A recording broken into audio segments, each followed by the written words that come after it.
One of my criticisms of most beginning string method books is that they don't address grip on the string.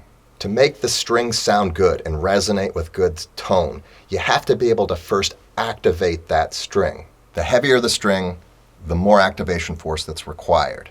And so if you take Suzuki, for instance, if you're just playing on the A and E strings, you don't really need a lot of activation force, especially not for the E string, so you can get through a whole book of playing without really even needing to learn how to grip the string. And so another skill that we need to learn is how to grip the string. And there's an exercise that I like to use that teaches the students how to wiggle the string. So what they're going to do is they're going to set the bow on the string and they're going to grip the string, and without making noise, they're going to see if they can wiggle that string back and forth. This is going to help with their articulations, it's going to help with their dynamic range, it's going to help with their overall tone and sound, it's going to help with their lower strings. So I don't know how many times I've seen orchestra directors get to the glorious part of the music and they're saying, louder, louder, I need this louder, I need this louder. Well, the students aren't gripping the strings, so how are they supposed to play louder?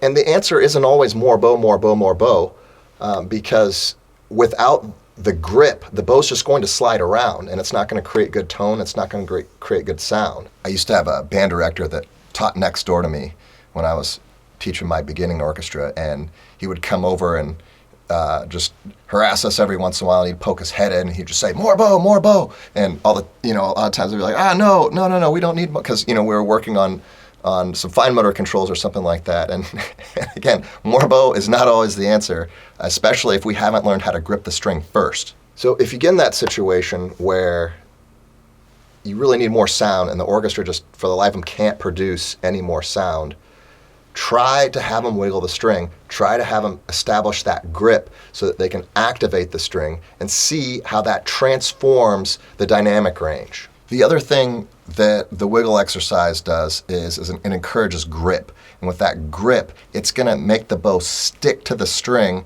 and hold that bowing lane so the bow's not sliding all over the place. Also, with your grip, it's going to encourage good bow motion and good bowing technique, because you can learn to resist against that grip, and it's going to make your body move correctly. It's going to make the wrist lead instead of the fingers lead. It's going to help you pull the bow instead of push the bow. It's hard to work on more than one skill at a time, which is why I've tried to break these down into different skills and order a certain sequence of skills so that we know how to prioritize what. I like to think from little to big.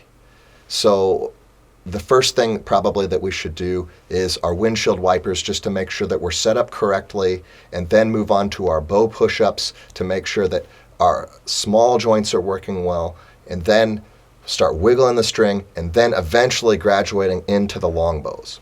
If we try to do all these things at the same time, we try to work from big to small, in my opinion, it just doesn't work as well.